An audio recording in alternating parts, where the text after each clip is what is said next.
Université Anankatso tsy mandeha amin'izy aloha ny fizarana ny vatsim-pianarana.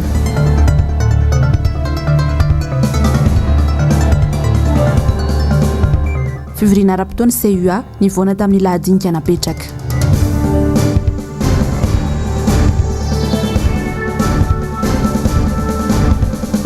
Clémence Raharnirina mitaky ny alany ben'ny tanàna. Alarobia fatelopolo ny volana Martsa ny taona 2024 faltafahoana amin'io indray ny tena ko anatin'ny fotoanan'ny fampahalalam-baovao amin'izao fotoana izao. Manolotra ny araba ary tomboky lahy sy tomboky vavy manasa anao naraka ny fotoanan'ny vaovao hatramin'ny farany. Araka ny fanarahantsika tao anatin'ny lohatenim-baovao dia tsy ilaozan'olana mihitsy aloha izany ny sehatra ny fampianarana ambony eto amintsika eo amin'ny resaka fizarana vatsim-pianarana ho an'ny mpianatra. Vao andrana fotsiny dia efa misy olana sahady indray amin'ny fampiasana ilay karatra hipoketra natokana hakany izay vola izay. Ny afara tamin'ny fitokonana sy ny fandoroana kodiarana indray ny zavanisy teny amin'ny Université Ankatso tamin'ity androany ity. Teny an-toerana hanao ny fanadihadiana ary miala irary nombana sy tokatra maro lahy.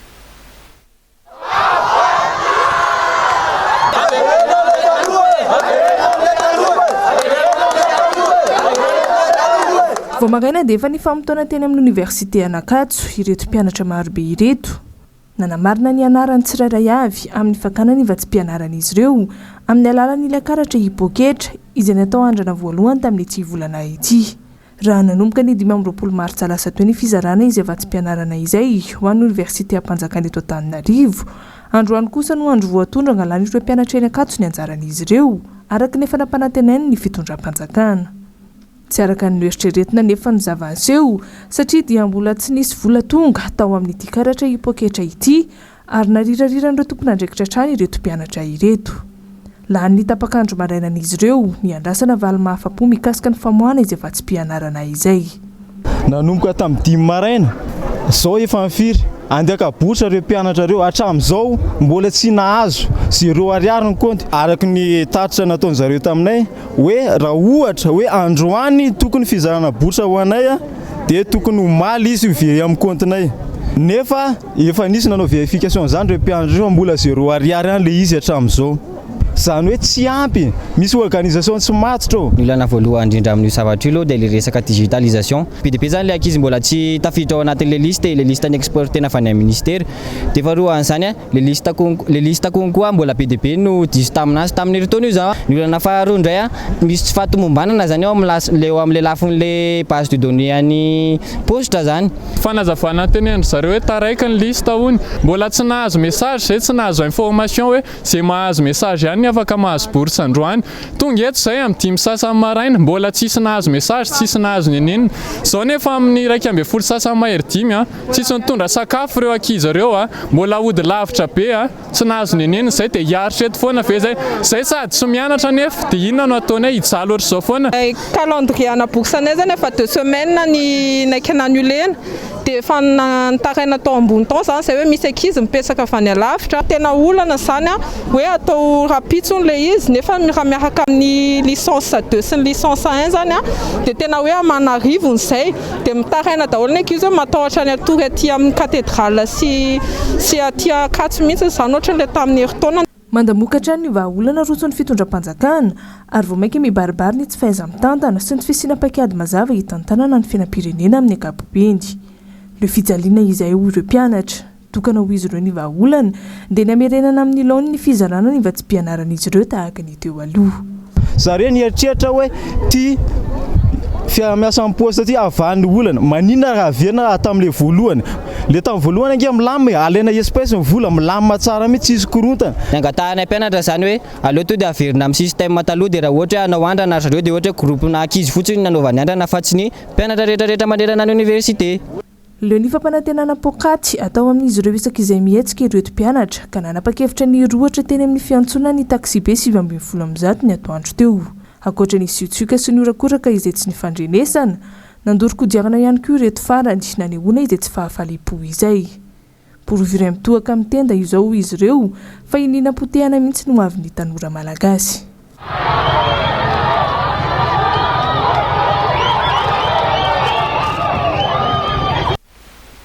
nanambarany teo anivo ny compagnie Austral fa tsy hisy indray ny sidina mampifandray ny La Réunion sy Toamasina. Noraisiny izay fanapa-kevitra izay ho ny fanambaran'ny compagnie dia noho ny fampiatoan'ny fanjakana malagasy ny autorisation d'agrément de survol mampifandray ny La Réunion sy Toamasina. Ny fampiatoana izay fahazahoan-dalana izay anefa dia miteraka fahavoazana ara-bola raha ny fanazavan'ity compagnie ity hatrany ka takian'izy ireo ny amerenana ny isan'ny sidina ho 20 toy ny teo aloha. Nanambaratra ny Austral fa vonona ny ametraka marimaritra iraisana amin'ny code share miaraka amin'ny Madagascar Airlines ahafahana mitazona ny fifandanjana eo amin'izay sidina izay. Any Ambatondrazaka dia natao anjorom-bala tanteraka ny baikotro maro olatra tany an-toerana nandritra ny fanamariana ny tolom-panafana 20 Martsa lasa teo. Ratsy ihany koa moa ny fanomanana satria ny andro ny 20 Martsa vao nodiovina ilay tsangam-batony mahery fo eo amin'ny gara fiaran-dalamby. Ny rendriana Arvony, MBS Ambatondrazaka. Nangingina tsy toy ny mahazatra isan-taona ny fanamariana ny tsingeritaona ny tolom-panafana 20 Martsa 1770 taty anivon'ny renivotry ny faritra roatra mangoro. Sofa teo ny solombamboka rola vao fita ato amin'ny distrika Ambatondrazaka izay niantoka ny loko nanadiovana ny tsangambato ny votatiny 20 Martsa ary nandrindra ny fandaminana ary zareo avy eo anivon'ny prefecture. Tsy nisy ihany koa ilay karazana solombodeko fanome ireo akangasisana namborana fa ireo solombavoaka mirala ireo koa no nanolotra izay fony ho azy ireo.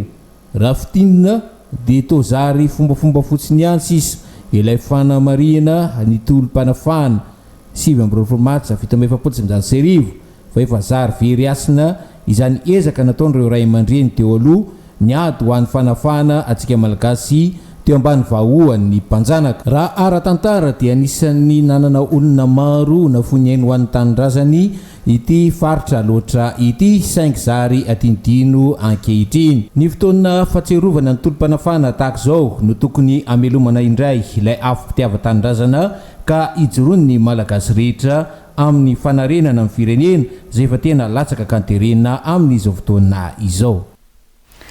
Any Mahajanga kosa indray dia tsy mihodina intsony ny asa fiveloman'ny mponina any an-toerana amin'izao fotoana izao. Marobe ny antony ny fanadihadiana saingy tsy hitan'ny fanjakana izay anarenana izany ka zary lasa miraviravin-tanana ny ankamaroan'ny mponina fa indrindra ireo izay mivelona amin'ny asa tanana. Samy mamonjy MBS Mahajanga. Maro ny asa tsy mihodina intsony eto Mahajanga amin'izao fotoana izao. Anisan'ny izany ny mpanamboatra kodiarana izay tsy mandeha ihany koa noho ny krizy eto amin'ny firenena. Teo aloha ny krizy ara-pahasalamana izay nisidra tamin'izy ireo ary indray ihany koa ny krizy amin'ny fiainana amin'izao fotoana izao me manampy ny tsy fisiny araka amin'ny fantatra mantsy dia ny bisikileta sy ny bajaj ary indraindray ihany vao misy fiara hafa no manao an'izany kodiarana izany eto amin'izy ireo. Tsena amin'izao tena tsisy mihitsy. Eo amin'ny crise politika zany voalohany eo amin'ny 500 zany jusqu'à amin'ny 5000. Matetika dia ny olona avy any ivelan'ny Mahajanga no tonga eto amin'ny toerana ity manamboatra pneu. Olona izay mbola miady varotra ihany koa satria tsy ampy ny eo am-pelantanana. Raha taloha izy ireo dia nanamboatra kodiarana eo amin'ny 10 ka hatramin'ny 20 isan'andro. Izao dia zara raha misy 5 na 4 izany. Midiky zany ho izy ireo fa miena ambany dia ambany fa efa ny vidy malagasy manomboka tsy dia mivaky loha intsony amin'ny resaka fanambarana kodiarana ny olona fa manao izay anganana fiara fitaterana fotsiny aloha mba sitrany hay. Manao antsoavo amin'ny fanjakana izy ireo mba hijerevana ihany koa na dia mpanamboatra fiara kodia azy eo amin'ny sehatry ny kodiarana fa tsy fitiavany tena no voalohany indrindra. Sosokevitra avy aty amiko zany tena ny fiainana amin'izao zany me mafy hatreto dia miangavy amin'ny zareo ambony zany hatreto manampy anay aty madinika aty ambany zay ny zavatra tena azo atao. Inona zany no antenany amin'ity fitondrana ity satria dia zay zavatra rehetra ho atao dia manensoana avokoa na ny sosialy na eo amin'ny setry ny filadiavana indrindraindrindra. Hijanona any amin'ny faritra hatrany isika dia vahoaka mahery ny 500 avy any Andrakaraka, Ampasina Ampo manodidina ny Fort Dauphin no tonga mitoby eo amin'ny lapan'ny tanàna any an-toerana amin'izao fotoana izao. Trabony izy ireo ary miantso vonjy satria simba tanteraka ny tontolo iainan'izy ireo no fitrandrahana fasy mainty ataona orinasa iray any an-toerana. Simba ary tsy azo sotroina intsony ny rano. Efa ho 2 volana tsy afaka manjono intsony ny mpanjondro izay saika izay no fitom-pivelomany ankamaroan'izy ireo. Tsisy fidiram-bola sy sakafo hoaniny intsony araka izany izy ireo ka miantso vonjy. Potika ihany koa ny ala sy ny zava-maniry manodidina rehetra. miandrandra fanampiny fa indrindra vahaolana avy amin'ny manam-pahefana izy ireo. Any Fort Dauphin izay hatrany dia zazavavy kely iray no hita faty tany an-toerana ny alahady lasa teo. Everina ho famonoana tamin'ny fomba feno abibiana ny zava-nisy satria dia noesoana ireo olon-dratsy ny mason'ity zazavavy kely ity ary nisy dian'antsy teo amin'ny atony. Raha ny filazany iray aman-dreniny dia nandeha nilalao teny Antsaha noho izao niarany erisetra izao izy ka ny vata mangatsiaka sisa novan'ny tany ireo iray aman-dreny. Manjaka araka izany sy fandriam-pahalemana any amin'ny distrika ny Fort Dauphin amin'izao fotoana izao, indrindra izay halatra maso izay ka manaitra ny tompona andraikitra sy ny manam-pahefana ny mponina any an-toerana.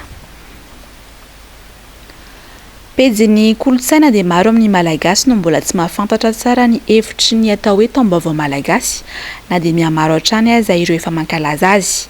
Maro ihany koa ireo fanina sy mametra-panontaniana mikasika ny fotoana tena ankalazana azy io. Raha zavaina fohifohy dia efa nomezana asina ny malagasy tsirairay ny taom-baovao malagasy ary tsy hanavahana foko na sarangan'olona ny fankalazana azy araka ny nambaran'ny filompanorona ny malagasy miray asina na ihany koa ny maiha. Ary ny fanazavana makasika izay. Ny atao hoe taom-baovao malagasy dia ny tsinam-bolana voalohany eo anelanelan'ny Martsa sy Avril. Izany hoe rehefa tsinana eo anelanelan'ny Martsa sy Avril ny volana amin'ny aorian'ny fahavaratra dia izay no antsoina hoe taom-baovao malagasy satria ny taom-baovao malagasy dia fomba roa ihany fidiovana sy tsodrana. Amin'ny zoma izao dia tsinana amin'ny 7 ora sy 20 minitra ny volana. Dikan'izany manomboka amin'io zany ny taona vaovao ho an'ny malagasy. Tany amin'ny taona 7 zahay no ny voy voalohany ny atao hoe taom-baovao malagasy.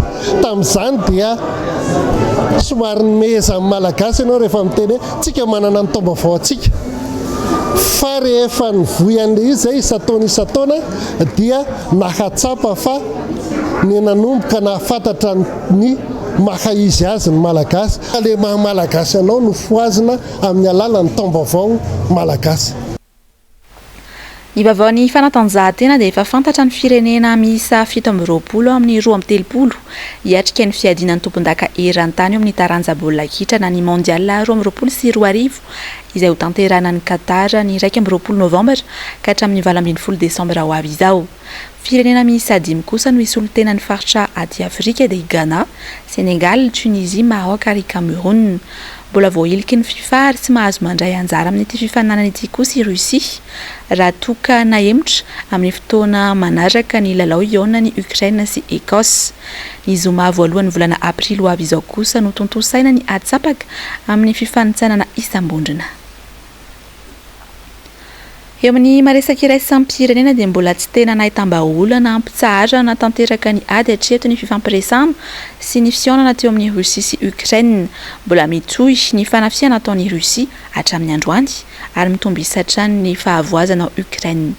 Zavandre Mahefa sy Mathieu Prince. Mbola marefo ary sadasada ny fifampiresahana nisy teo amin'ny Russia sy Ukraine nandritra ny fihaonana teo amin'ny rotota tao Istanbul omaly. Mbola mijanona ho fampanantena nambava ary mbola samy kely finoana amin'ny fampitsarana ny ady tanteraka aloha hatreto ny rehetra. Nilaza ny Rosiana fa ampena ny fanafiana ataony ao Ukraine raha toka mbola miantso fifanarahana iraisam-pirenena iarovana azy kosa ny Ukrainiana. Hatramin'ny androany anefa mbola mitony zera bomba ataony tafika Rosiana ao Ukraine. Toerana maro no simba sy lasa olo tanteraka toy ny ao Mariupol tanàna atsimo antsinanan'ny Ukraine. Ny tsopinenana avokoa ny roa ampatelo ny ponina ary 3 mahery sy ireo sivily sy miaramila voalaza fa namony ainy. Tanàna maro izay teo ampelantanana ny tafika Rosiana kosa norava ny tafika Ukrainiana amin'izao fotoana izao. Anisan'izany ireo tanàna manodidina ny Kiev. Nanamafara teo ny filoha Ukrainiana Volodymyr Zelensky fa mbola tsy ampitsahatra ny hetsika sy ny ezaka miaramila ho fiarovana ny tanindrazan'izy ireo. Andrasana ihany koa raha tena mitana ny teny nomeny ny Rosia ho ny filoha Amerikanina Joe Biden izay manaraka akaiky ity raharaha any Ukraina ity.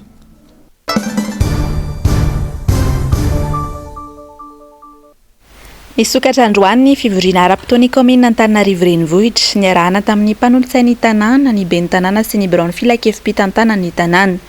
Nafana ny teny an-toerana izay saika nivoana tamin'ny lahadinika. Ravirazafy mahenina sy tahirinena.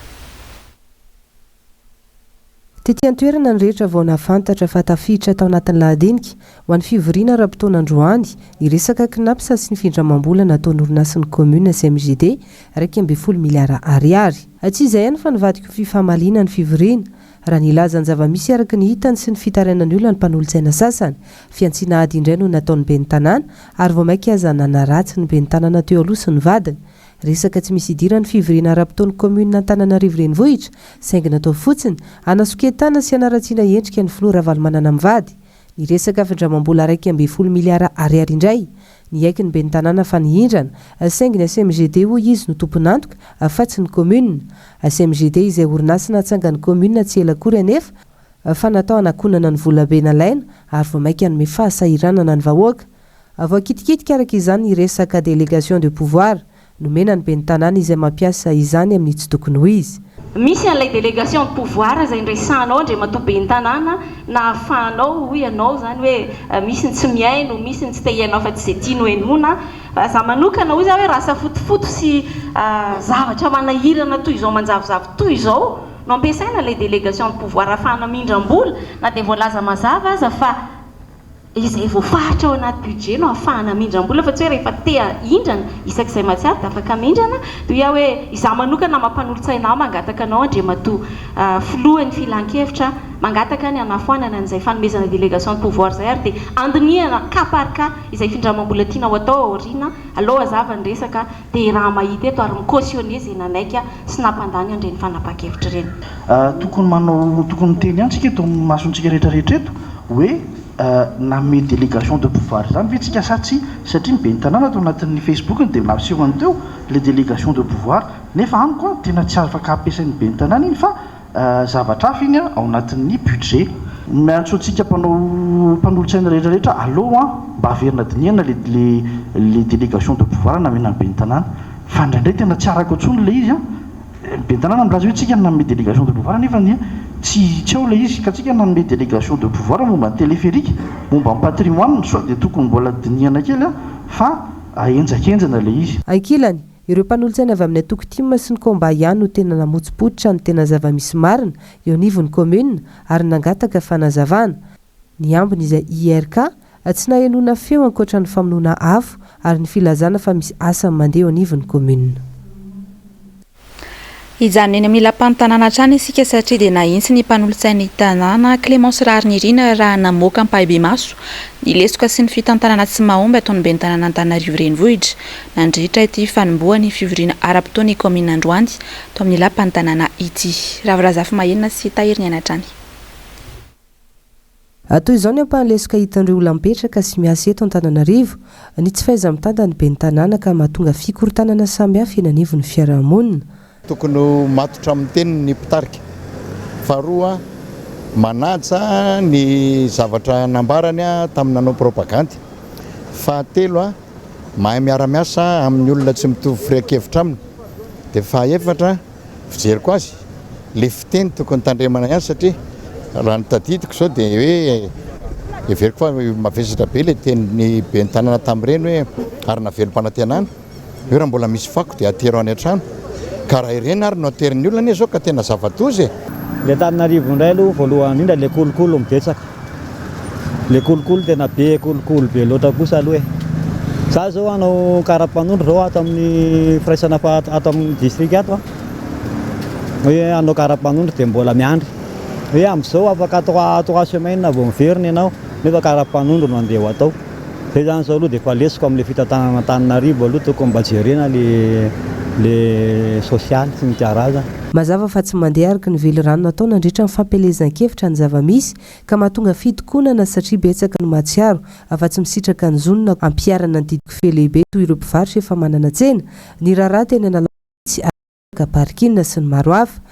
Mienjan-droatrano nitady eo amin'ny ramatoa Clémence sy ny ben'ny tanàna Nainandriatsitoaina izay nivoana-trano raha namaly ny fanontaniana avy amin'ny mpanolo-tsaina izay very ny famanohitra azy. Ny karama, ny zo dia foana ny fisitrana an'izany karama izany izay. Faharoa vonaheno koa zao vaovao avy amin'ny mpiasan'ny SMA fa hoe ny karaman-jareo iray volana dia atao indromandoha ka iverenako le resaka hoe tao amin'ny fananganan-tsaina zany tabataba ny mpiasa dia amin'izao fotoana izao zany mandefa MP aty amiko aty zany ny mpiasan'ny commune miaraka amin'ny IM ny mazava be hoe zahay izy anaovana antso zay dia raisina tsirairay hoe izavy nanangatsaina tamin'ny andro ny alatsinainy teo. Zany amiko amam-panolotsaina tanànana dia mariky ny tsy fanajanany atao hoe demokrasia sy fahalalahana maneho hevitra. Fa aleo ny vahoaka amin'izay ny jory tsara hoe mbola resy lahatra, mbola mety amin'ny vezo fitantanana zao. Raha miresaka vahoaka mantsitsika dia efa taro na ny fako ara zao be dia be ny tsy afaka. Toerana maro ny tsy afaka ny fako lasa ery anosipatrana zao ny lasa anaovana dépôt sauvage amin'izao fotoana izao. Ny lalana ny rahantsika na ihany no tenin'ny be ny tanàna fa hoe tsy vita ny lalana fa tsy manambola ny commune. Aiza zany le 11 milliards d'ariary? Izy ane io manaiky fa nisan'le 11 milliards d'ariary nalainy.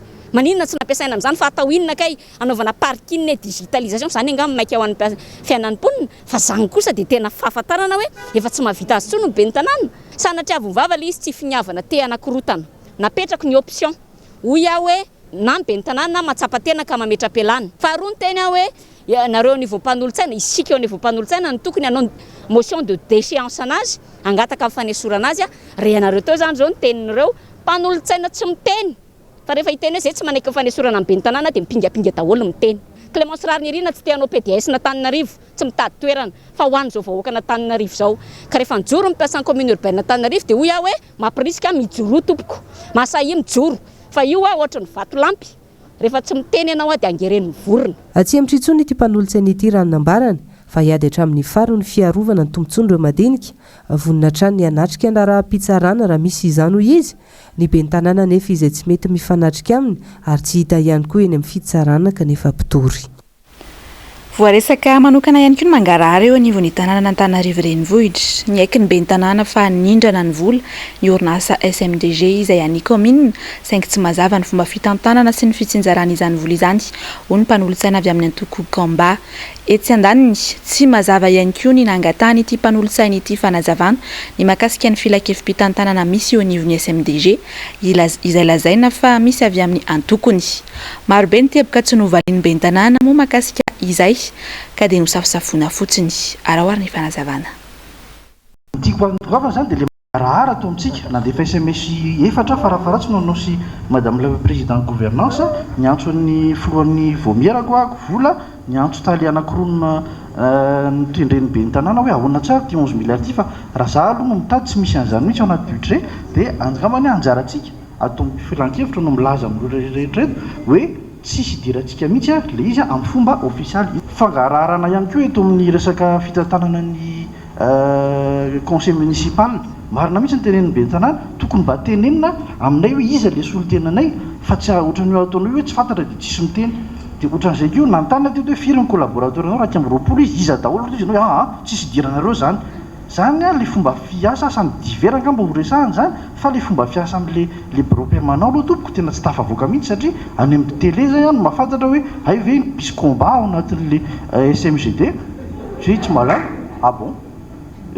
tsy normal mihitsy zany zavatra zany. Manana représentant zany tsika ao anatin'ny conseil d'administration an'ny SMGD mba avoay ara le izy tsika avy ao anatiny any amin'ny Facebook fe tsika malala nefa tsika zany ao anatin'le SMGD zany ve dia mba rariny. Nisy zavatra tsy azoko ihany koa tamin'ny budget rectificatif 21 sy budget annuel budget primitif 2022 dia niteny teto daholo ny DG rehetrarehetra hoe ahoana participation financière atsika ao anatin'io budget io fa zéro le izy. Dia ozy na hoe mbola tsy virina mihitsy le izy mbola tsisy business plan mbola tsy dia gaga ianao misy 11 milliards zany indramina dia efa misy plan de remboursement zany fa tsy ao anaty budget primitif le izy. Efa nahalala zany nareo tamin'ny avril 2021 nahalala nareo tamin'ny décembre 2020 tokony manana business plan zany tokony manana bénéfice na perte zany io société io fa dia tsy ao anaty budget primitif le izy fa fiditsika zay mihitsy le problème zany raha vao 100% CUA le izy dia misy kitrano ohatran'izay dia mahatonga izy ho zavatra zao mipoaka dia satria tsy transparent le izy. Nanao fanambarana mikasika ny fifidianana izay ho atrehan'ny firenena amin'ny taona 2024 izao ny fiarahamonim-pirenena ho an'ny androany. Naneho ny fahavonona ny tondra ny anjara biriky sy ny fifidianana madio sy mangarahara eto amin'ny firenena izy ireo amin'ny fifidianana manaraka io araka ny fanadihadiany mialy rary nombana tokatra maro lahy sy Manora Andriamalala. Samy mitady vahaolana tsy iverenan'ny osika goavana sy ny raharaha doublon nandritra ny fifidianana teto amin'ny firenena tamin'ny taona 2024 intsony ireo olom-pirenena tsy ankanavaka sy ireo antoko politika manohitra ny tsirariny sy ny tsy ara-dalàna tamin'ireny fotoana ireny. Anisan'izany ireo fiarahamonim-pirenena izay nanolo tena hiara-iasa amin'ny voameramahaly eo tena mikarakara ny fifidianana isy ny fifidianana mangarahara sy eken'ny rehetra ho tombontsoa ny vahoaka malagasy tsy anganavaka sy ny firenena. Ny fifidianana izay andraindray ny vahoaka malagasy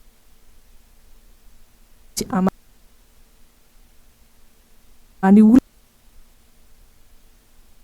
olana sy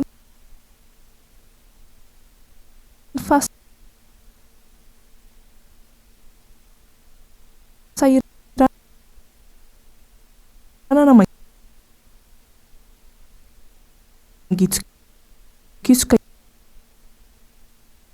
ianan'izy ireo amin'izao fotoana izao.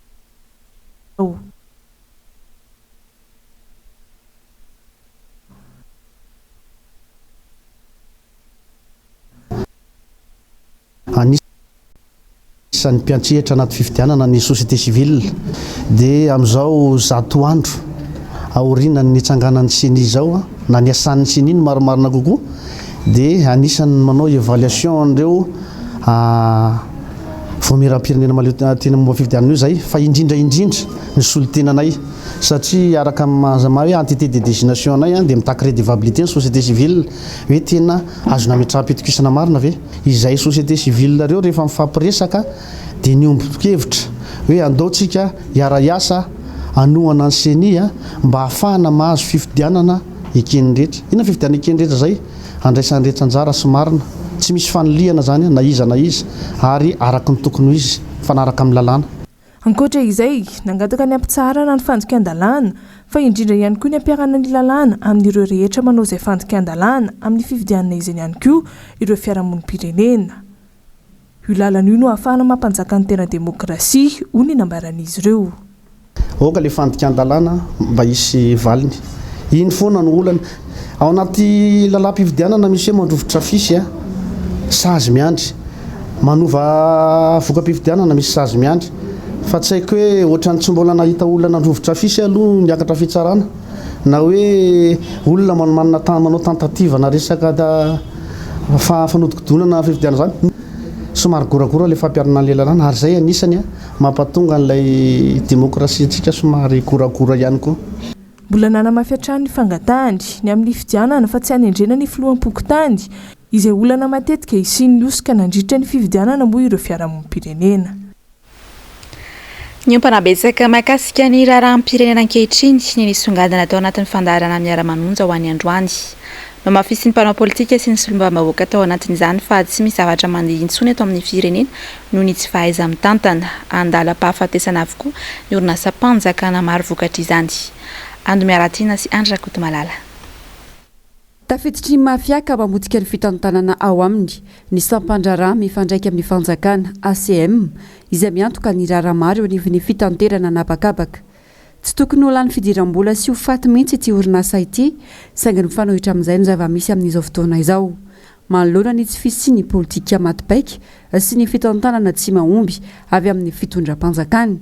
Tsy lazainy intsony ny tsy fananjana ny fenitra taky ny fitantanana iraisam-pirenena. Ny souveraineté nationale no voakitikitika ao anatin'io dia sanatria ho lasa ohatry ny aresy isa satria izay ny lazain'ilay ministre tompony andraikitra hoe lasa pays tampon sisa ary rehefa mirona makany amin'ilay annexe A zany hoe mety ho fikatonana mihitsy fa tsy manana an'ilay sata maserana piaramanidina sy tsony napetraka izao karazana orinasa rehetrarehetra izao akoatra ny izay tokony hiara-iasa amin'ny aviation civile de Madagasikara fa ny olana dia izao ny vola tokony hiditra dia tsy tafiditra araka ny tokony ho izy satria ny ova tsy araka ilay fenitra iraisam-pirenena ny tantanana an'ilay izy teny moa izy hoe mafia mihitsy no ambadika alefa le orinasa dia manao izay tsy mety ao anatin'ilay fitantanana iny mody midéclaré fahity dia avy eo midéposé bilan dia avy eo manangana orinasa anankiray nefa iny orinasa anankiray miaingy avy amin'ilay teo aloha ihany tsy mahagaga raha taona vitsy aty aoriana ilay ACM mihitsy lasa en faillite tanteraka. Tsy any ambony ihany hitarafana izay fitantanana gabraraka izay fa ety fotony mihitsy notsindrin'ny mpanao politika izany mahakasika ny findramam-bola 1.2 miliara ariary nataony commune tamin'ny CNAPS sy ny fanomezana amin'ny ampahany fitantanana ny tanànan'Antananarivo ho an'ny orinasa tsy miankina sy amin'ny GD miaraka amin'ny filakevim-pitantanana izay nibentanana sy ireo namany ihany no anatin'izany. Raramaro no sahany ity orinasa ity raha tsy laza fa tsy ny fanangonana ny vola amin'ny etratrano tany sy ny parkin 3 ny etra voankina no anjaran'izy ireo amin'izany ary ny ambony kosa ho an'ny komina porofomitoaka amin'ny teny izany ho ny fanazavana fa fangalarana volam-bahoaka tsy mendrika sy tsy marina ity ataony mpitantana ny tanàna ity tena extorsion de fond nataony merana Tananarivo na 30% ny vola miditra ianao tsy nanao raha nanao amélioration nge ty ka tena fatratra hoe tena mba aingana kosa zany privatisation na gestion zany fa ity sady le impact mbola tsy natao akory ny fifampirarahana amin'ny retim-piasan'ny commune misy ange zany ny olona tsy misy very asy eo satria efa lasa manao doublon am'le SMGD misy eto ambonin'ny tany eo amin'ny commune io niraisiny SMGD fa société anonyme nge par définition de misy olona tsy fantatra associé ao anatin'le izy ireo membre ny CA reo mireprésenter associé ao anatin'le SMGD reo ka zao le volany indramina 11 milliards tany amin'ny CNAPS firy kosa narotsaka reo société associé dia izay no manakatona ny pejin'ny fampahalalam-baovao tamin'ity androany ity ankasitrahako no nanaraka izany hatramin'ny farany fandarana Global News ary ny fandarana Sahi arahana amin'ny Clémence Rarnirina sy Lilira Farala marahanao ary ny fampahalalam-baovao ry izay kosa no narahantsika ny horonan-tsary Bob and Start Go ny tena kosa mametraka ny veloma mandrapitafa ho amin'ny manaraka indray tompoko